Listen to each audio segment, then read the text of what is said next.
Allah yang Maha Pengasih yang telah memberikan iman, Islam dan nikmat lainnya kita bisa hidup saking banyaknya sekali. Sholawat sinarang salam moga terlimpah curahkan kepada Nabi besar Nabi Muhammad SAW dan tidak lupa kepada keluarganya, para sahabat dan tabiin dan sampai kepada kita semua yang insya Allah setia kepadanya sampai akhir amin ya Allah ya Rabbal alamin. Perkenalkan, nama saya Rizal Saifi Abdul Rahman, saya dari kelas 1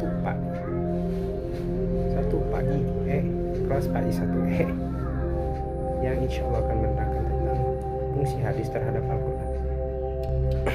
Perlu kita ketahui bahwa sumber hukum Islam itu selain hadis dan Al-Quran itu ada 4, yaitu Al-Quran, hadis, ijma, dan qiyas. Diketahui bahwa fungsi hadis terhadap Al-Quran itu, jadi sebelum kita mengerti fungsi hadis tersebut, kita harus tahu dulu apa arti hadis. Hadis merupakan perkataan atau perbuatan yang dilakukan oleh Nabi yang biasanya dilihat oleh para sahabatnya. Di sini kita diketahui bahwa hadis merupakan perkataan atau perbuatan. Jadi hadis itu adalah perkataan Nabi yang biasanya dan ada untuk menjelaskan Al-Quran, dan Al-Quran itu sendiri benar. Jadi perkataan hadis, apalagi hadis sahih itu biasanya benar. Untuk mempelajari hadis tidak sembarangan orang bisa mempelajarinya. Perlu ilmu-ilmu tertentu dan paham isi-isi dari hadis untuk mempelajarinya.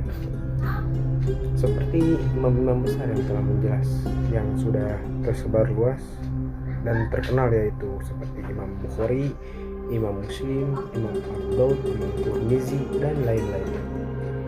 Nah, hadis di sini ada 3 fungsi atau 3 macam fungsi hadis yang berperan besar terhadap Al-Quran. Yang pertama adalah bayan at-taqrir. Fungsi hadis terhadap Al-Quran yang pertama adalah sebagai bayan at-taqrir, yang berarti memperkuat isi Al-Quran. Sebagai contoh hadis yang diriwayatkan oleh Bukhari dan Muslim terkait perintah berwudu, yakni Rasulullah SAW bersabda, tidak diterima sholat seseorang yang berhadas sampai ia berwudu. Hadis di atas mentakrir dari surat Al-Maidah ayat 6 yang berbunyi, hai orang-orang beriman, apabila kamu mengerjakan sholat maka basuhlah muka dan tanganmu sampai dengan siku, dan sapulah kepalamu dan basuh kakimu sampai dengan kedua mata kakimu. Yang kedua yaitu bayan at-tafsir, yang artinya mentafsirkan Al-Quran. Fungsi hadis terhadap Al-Quran selanjutnya adalah sebagai bayan at-tafsir, yang berarti memberikan tafsiran atau perincian terhadap Al-Quran yang masih bersifat umum atau mujmal, serta memberikan batasan-batasan atau persyaratan pada ayat yang bersifat mutlak atau takyid. Contoh hadis sebagai bayan at-tafsir adalah penjelasan Nabi Muhammad SAW mengenai hukum pencurian. Rasulullah SAW didatangi seseorang yang membawa pencuri, maka beliau memotong tangan pencuri tersebut dari pergelangan tangan. Hadis di atas menafsirkan surat Al-Maidah ayat 38. Laki-laki yang mencuri dan perempuan yang mencuri, potonglah tangan keduanya sebagai pembalasan bagi apa yang mereka kerjakan dan sebagai siksa dari Allah.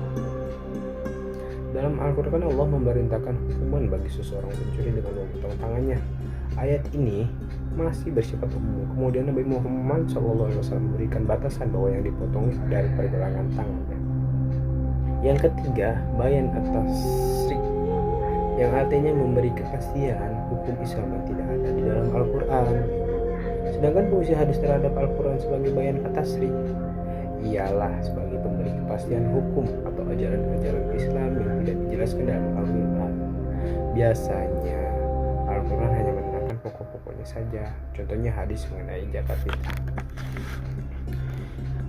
Rasulullah Shallallahu Alaihi Wasallam telah mewajibkan zakat fitrah kepada umat Islam pada bulan Ramadan. Satu syak kurma atau gandum untuk setiap orang, baik merdeka ataupun hamba sahaya, baik laki-laki maupun perempuan. Cukup sekian ya dari saya penerangan fungsi hadis terhadap Al-Quran. Terima kasih, cukup sekian dari saya. Bila ada kesalahan atau kekurangan itu murni dari saya, ambil baiknya, buang buruknya. Terima kasih. Assalamualaikum warahmatullahi wabarakatuh. Jangan lupa like, comment, and subscribe.